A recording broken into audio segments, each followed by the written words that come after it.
stock position control.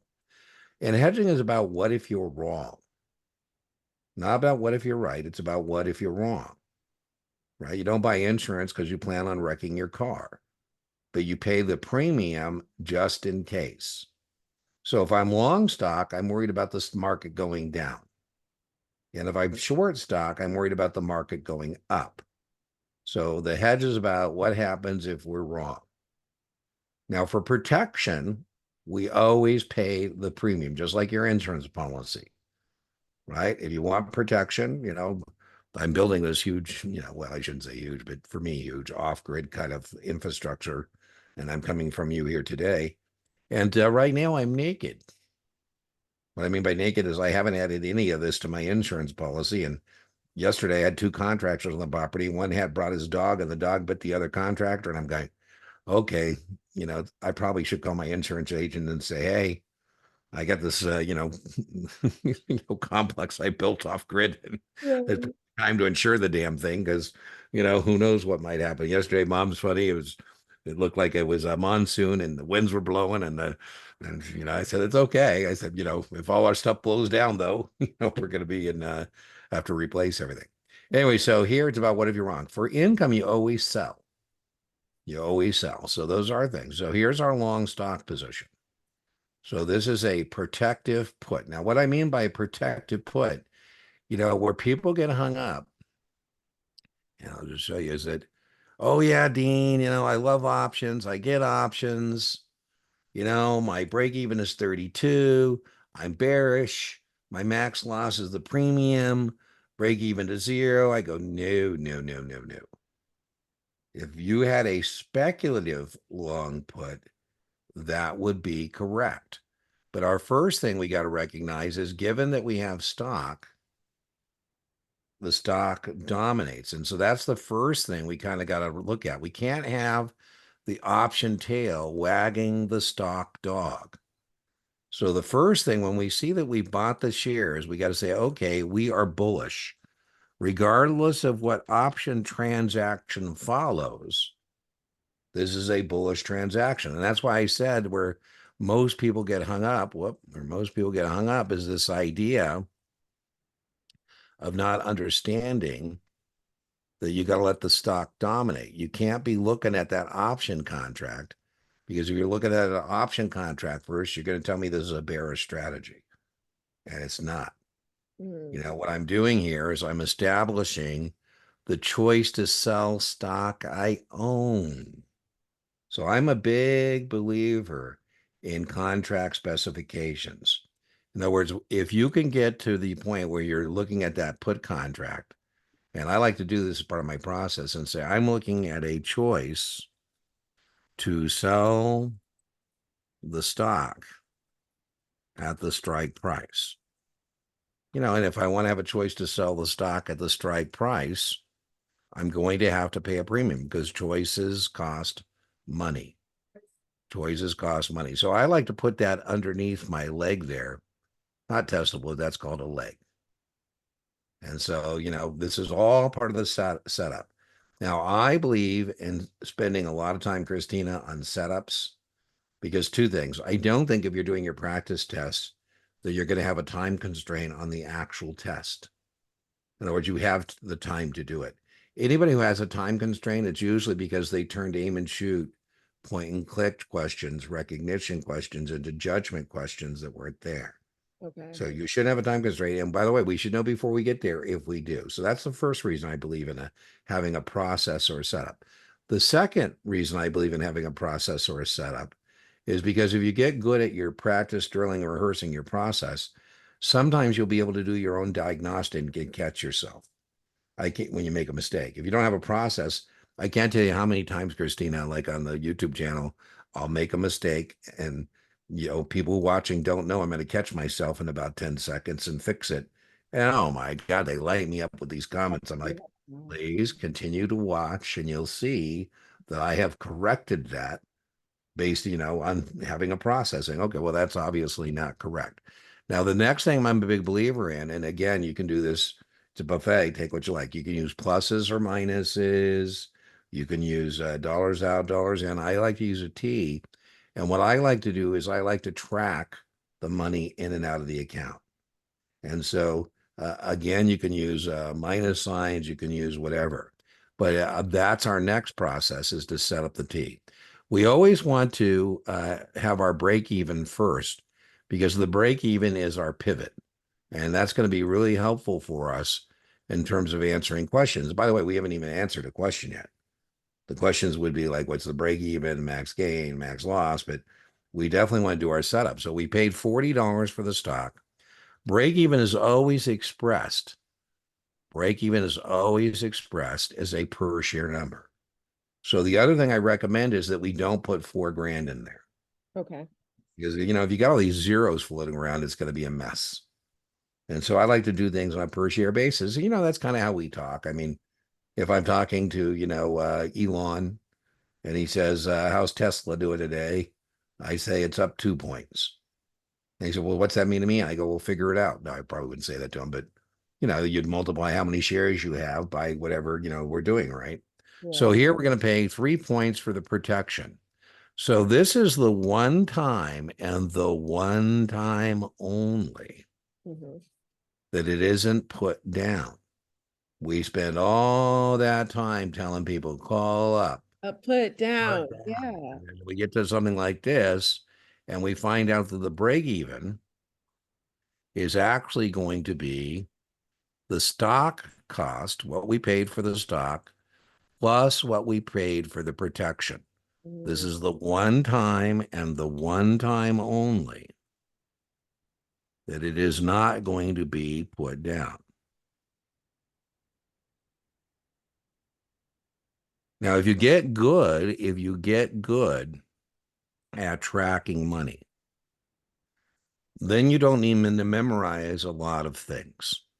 What I mean by that is if you get good at tracking the money, you can then just shop your answer set on the test and say, okay, well, I need a number that will make the columns balance because that's what break even is. Break even is same dollars out as dollars in. So, we look at choice A, we look at choice B. Choice B says the break even's 43. Ding, ding, ding, ding, because that makes it balance. Now, by the way, they're kind of jerky on the test. What I mean by that is if there's a way to screw it up, they will offer it to yeah. you.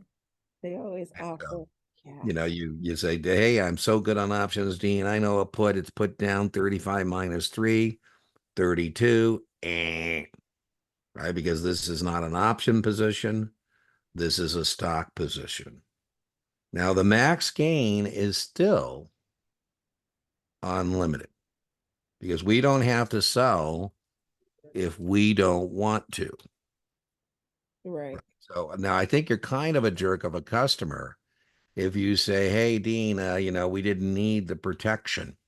I said, well, Christina, it's kind of like buying insurance on your car. I mean, was it a waste of money if you don't have a wreck? I don't think so.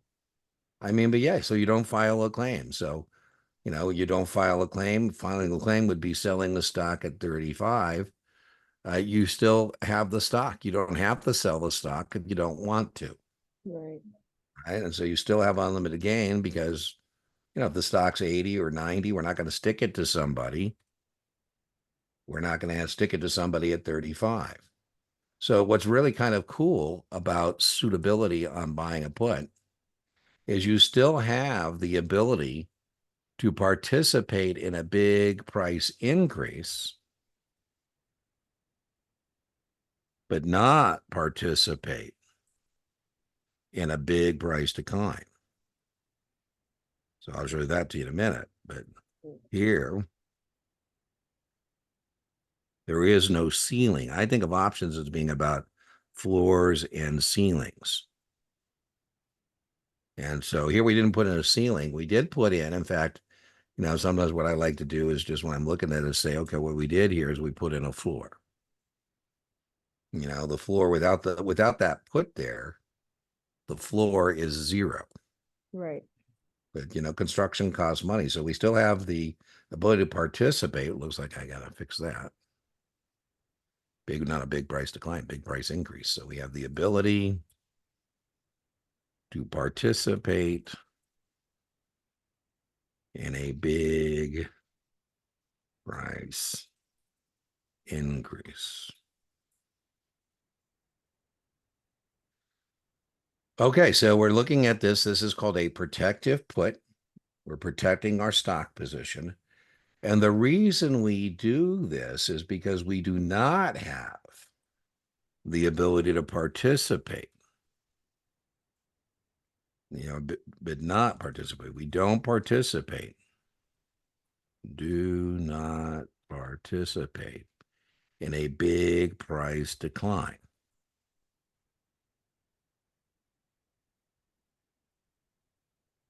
Because anytime we want, we can sell this stock at the strike price. Right. So that's kind of cool. We've altered, options are all about, altering the risk reward trade off. And this is insurance again, right? So your worst loss case when you file a claim, right? I've set up some cameras here, Christina, and some cameras in my place in Vegas. Hmm. Technology is just amazing. I'm an old guy, so it's like the idea that I can hit a button and see what's going on in Vegas, or hit the button there and see what's happening here on the property is just kind of scary to me. Anyways, let's say my whole place in Vegas burns down. Oof. I know exactly what my loss is because I know what my policy says my insurance company will or will not do, right? Okay. We have a policy here that will pay us anytime we want. We can sell the stock at 35. And so we paid, again, now this is testable. We paid for the stock 40. And we said we got to be real careful here that we don't say, oh, it's a long put and I'm going to be happy if the stock goes down. No, we're not going to be happy. But at least we have some insurance. We paid 3 points to be able to sell the stock at any time for 35. That's going to be our worst case scenario, is Mhm. that we can sell the stock at 35. So how does that play out? Now, again, if you get good at break evens, then you don't have to memorize a bunch of stuff. You can just kind of plot this out. We Right. do need to recognize that 35 is the floor here. In other words, that is our worst case scenario. Dean, Yeah. I have a question. So the floor is 35, the ceiling, well, there's no Cozy. ceiling, but yeah. Um, I don't understand why so we wouldn't be happy if it goes below 35 Yeah, because we're not happy if it we goes down at all. We're not happy, but it could be worse, right? It could be worse. So, like, I have I know you're probably going to say, Dean, you got to let it go. But, I had a doctor years ago and we got really lucky. We bought the stock at 90 and the stock went to 172. And I had said, hey, listen, doctor, the puts are very cheap. Right now, we can buy the puts for next to nothing. We could establish the choice to sell the stock we bought at 90 at 175. Hmm. And he said, Dean, if I buy those puts, do you get a commission? I said, well, I certainly do, but I'm not actually thinking about my commission. What I'm thinking about is protecting our gain. Yeah. We have the ability to participate in a big price increase. Anyways, he didn't do it, and the stock went all the way back down. Your point. The reason we're doing this is to put in that floor there at 35. And so, we don't want to exercise our put, but if I call you and I say, hey, Christina, that stock we bought at 40, thank God we hedged it because here it is at expiration and the stock is 20. And you Hmm. say, oh my God, Dean, we lost 20 points. I go, no, no, no. Remember, we have a ability to sell it at 35. So Hmm. our max loss is the break even 43 to the strike price 35. That is our worst case scenario. So my point is we're not buying the put because we're a bear. We're buying the put just in case, it blows up. Most people don't buy a stock and then right out of the gate buy the put. Usually in the real world, you're not in the real world right yet, Christina. You're in Series 7 fantasy land. And at least when you pass, you get to leave Series 7 fantasy land. I'm stuck here permanently. No wonder I'm demented. I never get to leave Series 7 Fantasyland. But in the real world, we would typically buy the put for protection after we have a gain. You know, Okay. the foundation of Mark Cuban's fortune is selling Yahoo to broadcast.com, his company, to Yahoo for over $1 billion in Yahoo stock. Now, if he wasn't bullish, he would Mhm. sell the Yahoo stock. But he said, you know what? I think I should buy some term insurance on this thing just in case. And he bought the ability to sell every share of Yahoo at 95. When he bought those puts, Yahoo was $110 a share. At Mhm. expiration, Yahoo was $20. So is Mark going to sell it at 20 or is he going to exercise his puts? He's going to exercise his puts. Yeah. Because listen, you don't want to buy Yahoo at 95, you shouldn't have collected the premium. That was 2010. I'm dating myself. 2010. But in 2010, he paid $200 million in capital gains tax. Wow. Right? I don't know personally, but I know him casually. And I said, $200 million in capital gains tax. He goes, Dean, I'm not happy with that. I said, champagne problem, Mark. I mean, yeah, I mean, I call champagne problems that are not real problems, right? I mean, the idea that you can even pay $200 million in capital gains tax. I said, listen, you could have done something stupid like a tax shelter. Right. Christina, I had this guy, young man, he said that, he doesn't like watching the commercials on the YouTube channel. I said, I don't like watching them either. I said, that's why I pay $20 a month to not have to watch ads on YouTube. And I Mhm. said, listen, your testing journey is what? SIE 766. Let's say 6 months times 20 would cost you $120 not to watch the commercials. And he goes, well, I guess I'll suffer. I said, okay, well, listen, young man, I got to tell you, it sounds like watching commercials on YouTube to me is a champagne problem.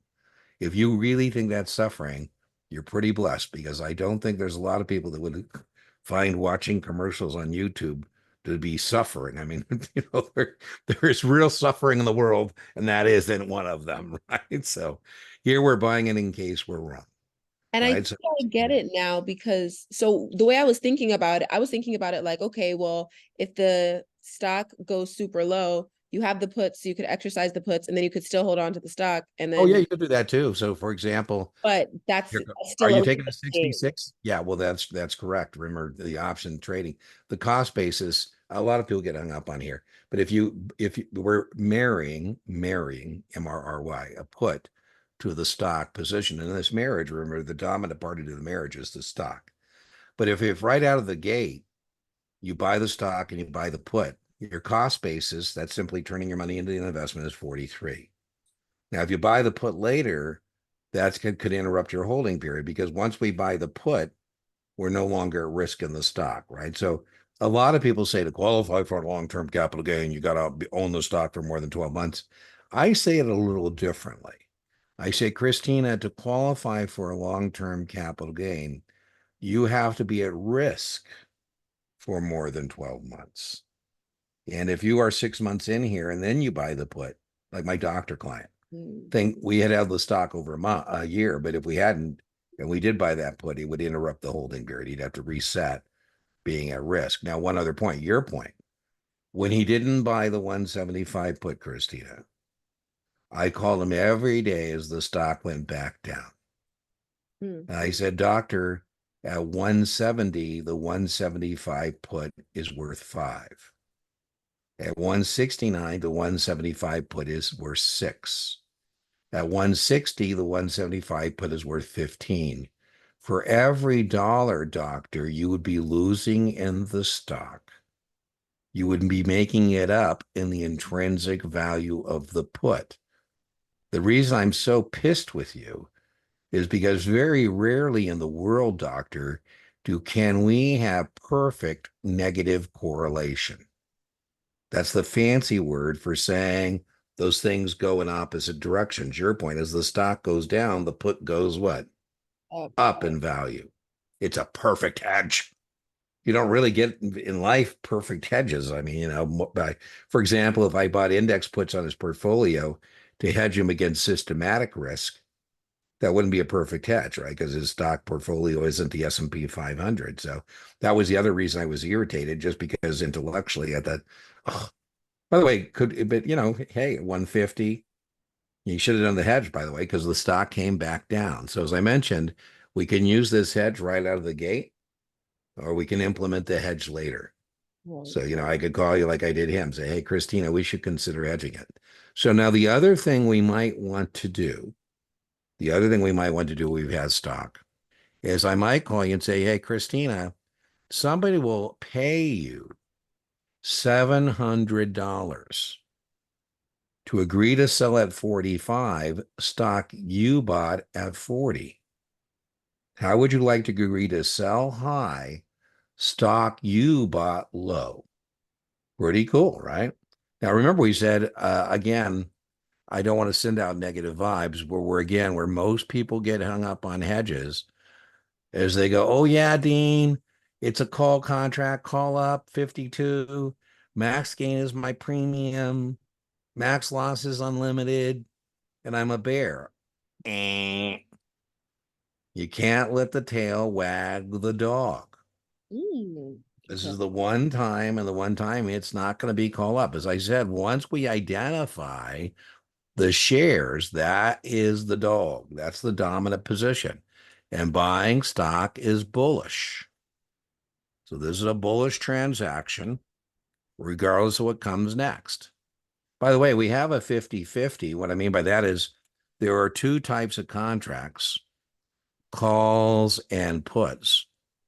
You can either buy them or sell them.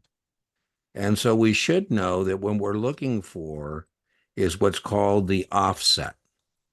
Okay. And what I mean by the offset is if I bought the stock, what I'm interested in being able to do is sell the stock. And so I should kind of understand that the hedge for the long stock position is either going to be a long put, a choice to sell the stock, or a short call, an obligation to sell the stock. Because if I bought the stock, I'm always interested in the hedge, being able to sell the stock I bought. Now, the second thing I like to do is I like to say, okay, now in terms of this option contract, what am I looking at? And I like to say, okay, again, part of the setup, right? The setup. What happens with, options, lights go on and the lights go out again. You got to work on keeping it lit, right? But, the more setup you can do, the better. And so this is an obligation to sell the stock we own. We're not agreeing to sell stock we don't own. This isn't a naked or uncovered call at the strike price. It's an entirely different proposition who to agree to sell stock you own than agreeing to sell stock you don't own. Now, every option strategy does have kind of a disadvantage here. And the disadvantage is we're putting in a ceiling here. We're not going to participate past that strike price. Okay. And so the more bullish we are, the higher the strike we should write. The less bullish we are, the lower the strike we should write. We're going to get, more money to write a lower strike call contract. But, that's what's going on. So, okay, now we've got that done. It says your customer buys 100 shares of ABC at 40 and writes an ABC September 45 call at 7. Now what we're going to do is we're going to track our money. And so we're out for the stock. This is kind of cool. We're out $40 for the stock, but we brought in 7. 7 points for the option. So we did reduce our out-of-pocket cost from 40 down to 33. Now, again, you can either memorize options or you can go to T. But again, I told you this is where most people struggle. They remember call up. This is the one time and the one time only. This is not call up. This is the one time and the one time only that we're subtracting to get to break even. It's going to be the stock cost, what we paid for the stock, minus the premium, what we brought in for the option contract. Right. Now we're out of pocket for the stock, 40, but we brought in for that option contract, 7. Seven. And again, you can memorize if you'd like. I always tell people if you start memorizing things, which is okay, but if you start memorizing things, ooh, the amount of things you got to memorize is going to go continue up. If you can, work and try and get to where you're understanding the options and you can track money. In other words, you contract specifications, you can track money, you get 100 in options. Now, the other thing I told you is if you get good at the setup, if you don't want to memorize options, in other words, you can say if you want, you could say here, I paid out 40 for the stock. I brought in 7 points for the option. So my break even is 33. What I'm net out of pocket here is 33. Some people like to use pluses and minuses, and that'll work. You could say, okay, well, I'm out 40 for the stock. I brought in 3 points for the option. So I'm net out of pocket 30, or excuse me, 7 points for the option. I'm net out of pocket 33. So if you want to use plus and minuses, whatever way floats your boat. I kind of like the T because with the T, you don't have to worry about, pluses and minuses. You can just put the money in there. But this is net out of pocket 33. So that's our break even. And we said the break even is always the place we want to start because that's the pivot, right? If we can get the break even, if they didn't ask me the break even, I probably would do the break even as part of my process just to kind of say, okay, what is going on here? Right. And then from that, I would use this. This is what I call the setup. The setup, right? So, see here, we're doing the setup. Boom.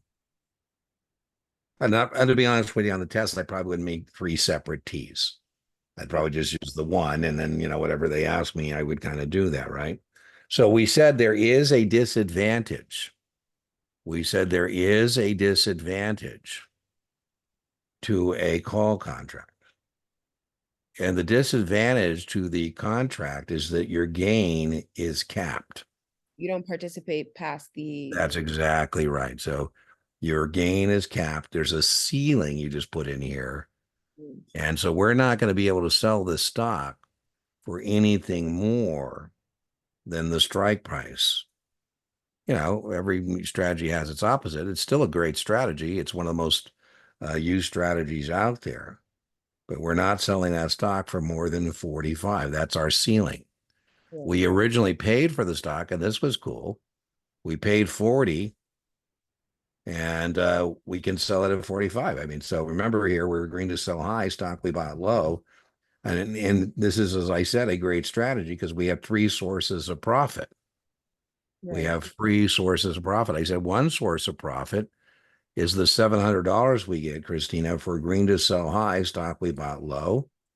Another source of profit is the 40 to 45. That's another 5 points of profit. So that's 7 and 5. So that's 12.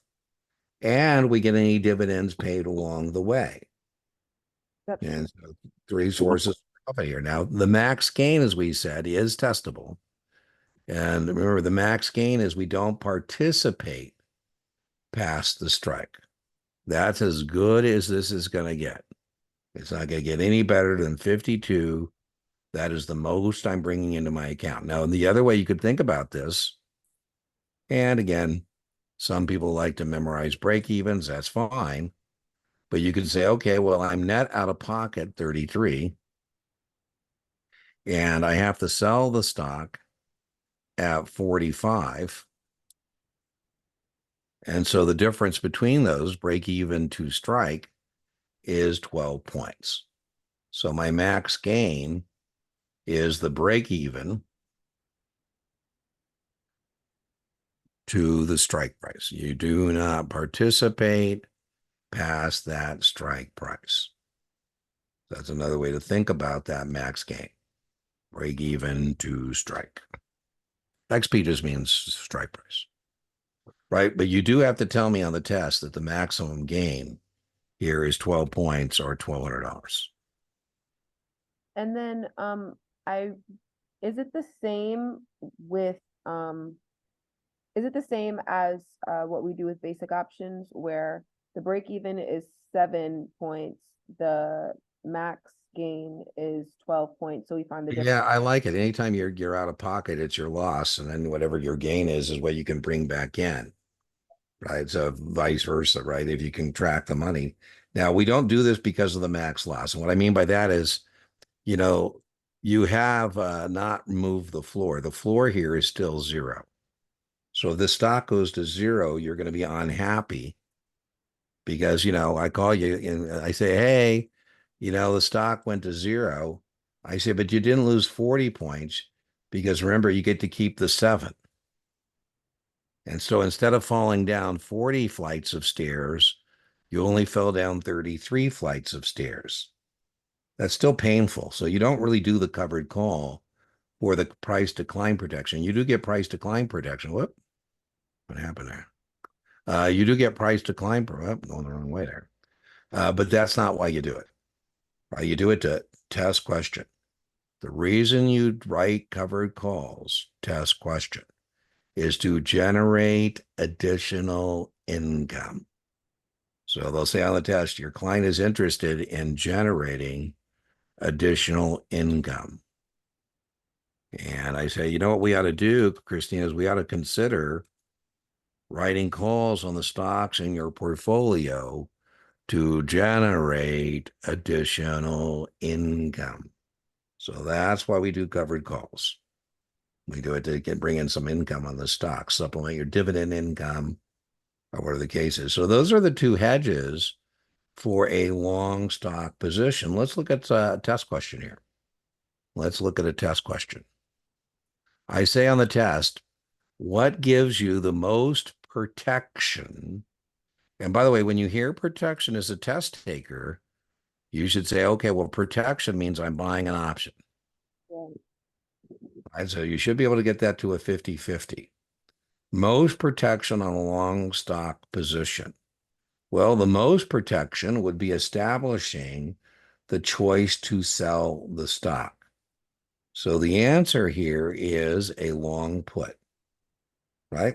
And the neat thing about a long put, we said, is that you have the ability to participate in a big price increase, but not participate in a big price decline, right? So kind of cool.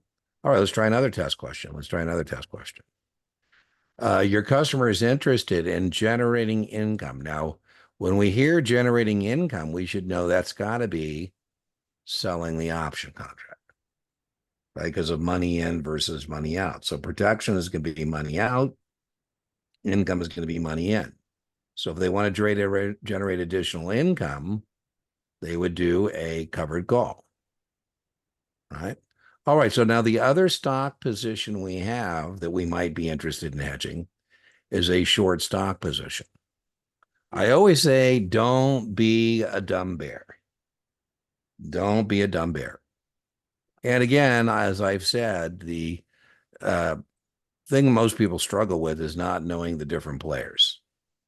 Oh, yeah, Dean, I know call contracts. Call up 45 plus 3, 48.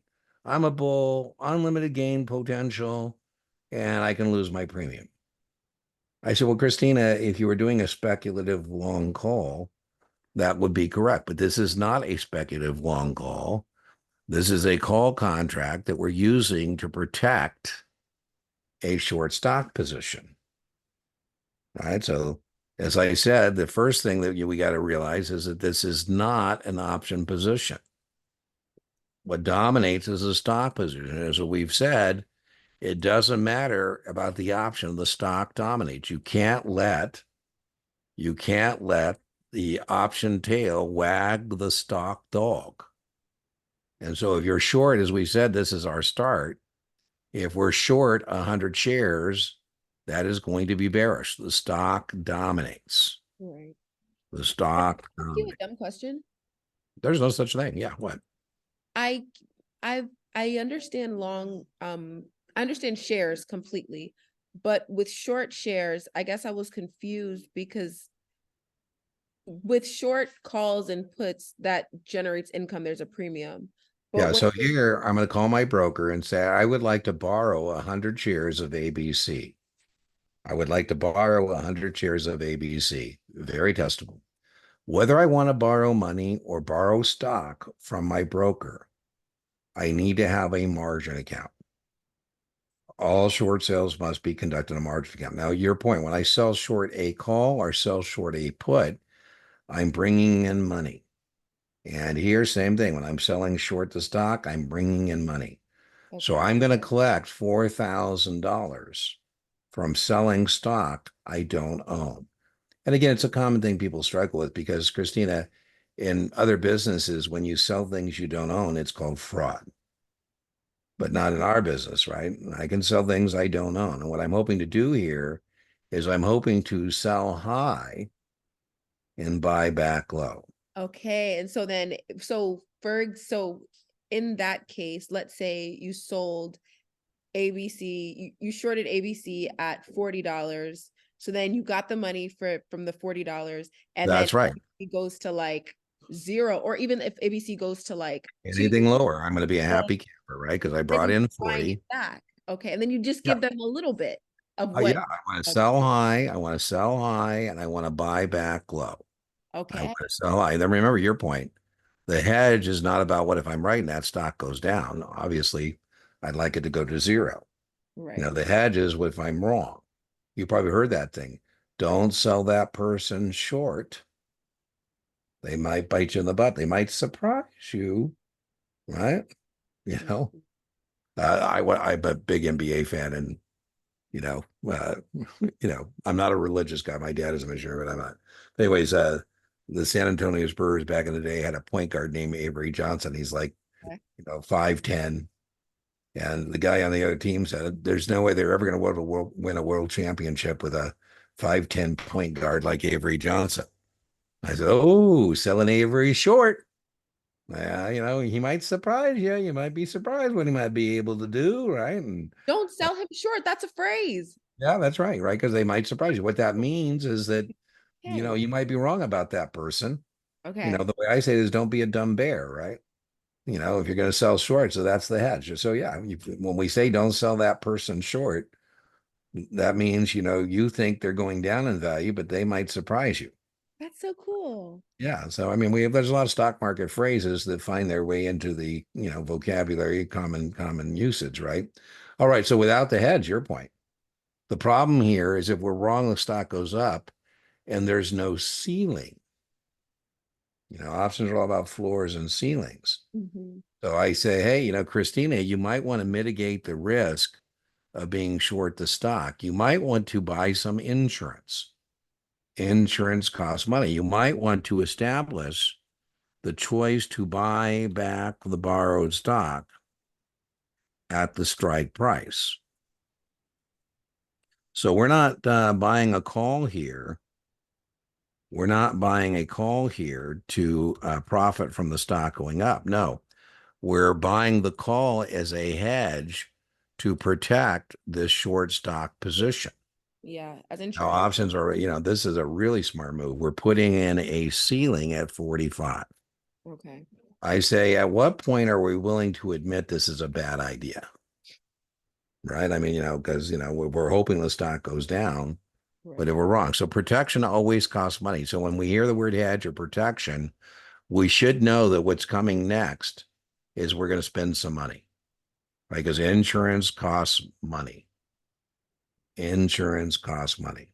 So we brought Now, on in. this one, I don't think it's a lower probability that I'm going to ask you a break even.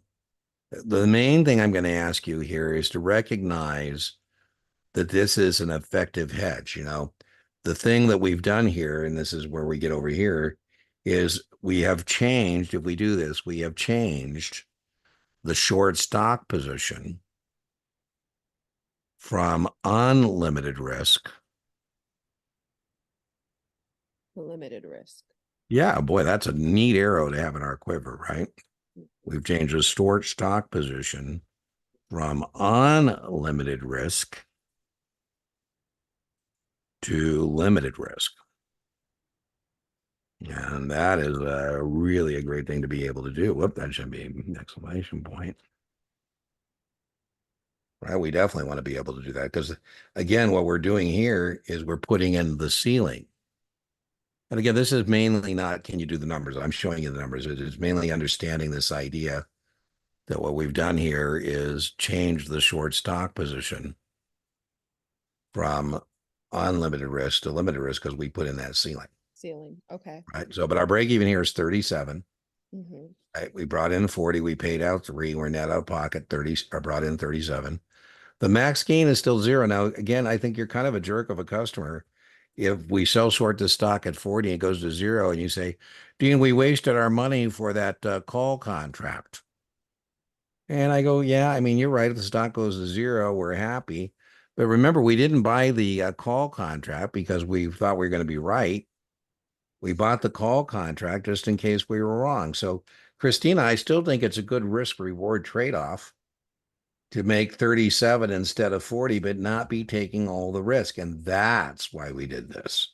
Okay. If we're wrong, if we're wrong, and maybe ABC comes up with a cure for Alzheimer's or something, and they get bought out by Merck for $200 a share, thank God we have the ability to get out of this thing at 45. And so the most we can lose in this position is 8 points. Again, I don't think they're going to make you go over the numbers here. I think they're just going to ask you to recognize two things: smart bear. What I mean by that is risk mitigation, that this is a great way to mitigate the risk in a short stock position. And the second thing they would ask you to do is understand that this changes the position from unlimited risk to limited risk. Now, my customer says, Dean, why not write a put instead? I said, well, Christina, no, no, no. To be effectively hedged, you don't want to hope something happens. You want to be able to make it happen, Right. make it happen. Now, I don't want you to make fun of my bear here. I got a bear I'm going to show you, and he doesn't look very intimidating, but oh well. So let's try a question here, and then we'll go over what hedging. Boom, boom, boom. Wait, wait, wait, wait. So most protection in a short stock position, because remember, if you don't protect the short stock position, you have unlimited risk. So when you hear the word protection, you should be thinking long call or long put, a protective call or a protective put. A protective call is what you want, right? You want to be able to buy that long call. Long call. All right, let's try a little summary here. So if you're long the stock, you're a bull, right? So A, B, C, D again. Mm-hmm. So I said, Christina, so you're coming to the options market and you already have the stock. I get it. So, Christina, what are you trying to do here? Are you trying to protect that stock position? Or are you trying to generate additional income? Are you trying to protect that stock position? We're trying Are to you trying? protect because we're hedging. Well, and then we're going to buy a put for you, Mm-hmm. right? You say, Dean, I want to get some additional income. Well, then we're going to say, Oh, sell a call or write a call. right, cover call, right? Don't be a dumb bear. I need to get a more intimidating little bear there, but he looks more like a teddy bear. Very cute. But don't be a dumb bear. I say, listen, if you are going to be foolish enough to sell stock you don't own, put in a hedge. Establish the choice to buy back the borrowed stock at a set price. And you say, well, why not short the put? And I go, because that doesn't work. You don't want to have an obligation to be effectively hedged. You want to have a choice. You want to have a choice. All right. So those were, now let's tie this to some practice questions. Let's look at some practice questions here. Wait, wait, wait, Boom. wait. Before we do that, Mhm. there was this last one when we did the T's. Could you tell Uh, me the conclusion of the T's? I think I sure. have the Absolutely. conclusion of the T's, but Absolutely. Absolutely. So let me go back. Boom, boom, boom, boom. Where was it? There it is. So we showed you here a protective call. uh-huh. Boom. And we said that the hedge is to buy the call. And so the last version here, and that's why we do it. This is the most important T actually, is showing you what the worst case scenario is. I say the worst case scenario is we bring in 40 for the short stock. Mm-hmm. That's money in. And then we were smart enough to put in a ceiling at 45, and that cost us three. It costs us three, yeah. Yeah. And so now anytime we want, we can buy back the borrowed stock at 45. So our maximum loss here is the break even net out of pocket 37 to 45. The worst case is we lose 8 points. And losing 8 points is better than losing everything. Okay. Right. So Okay. that is the point. All right, let's try a couple practice questions based on what we've just discussed. And remember, we said there's two players, and we said the two players are people who come into the options market to speculate. We weren't talking about this morning people coming to the options market to speculate. We were talking this morning about people who are coming to the options market to either, protect a stock position or generate additional income. And so let's try this one. Whoop, let me get rid of that. Your customer owns 100 shares of stock and wants to participate in a big price increase. So that means they don't want to put in a ceiling, but Mm-hmm. not participate in a big price decline. So that means they want to put in a floor. Floor. So So what should they do? when you want to put in a floor, you buy a put. Excellent. Excellent. Very much a question, right? Let's try another one. Your customer owns 100 shares of stock and wishes to generate additional In income. sell a call. Right on, covered calls. Boom. Very testable. You probably get two or three, with those. Don't be a dumb bear.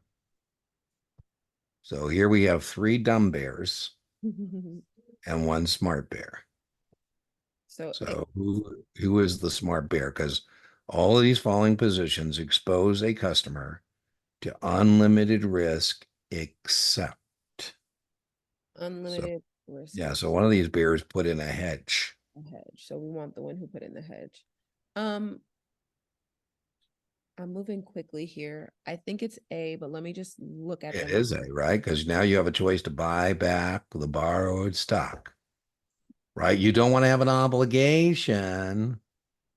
No, for protection, you don't sell options for protection. Right. Yeah, you sell options for income. For protection, you're going to buy, Buy.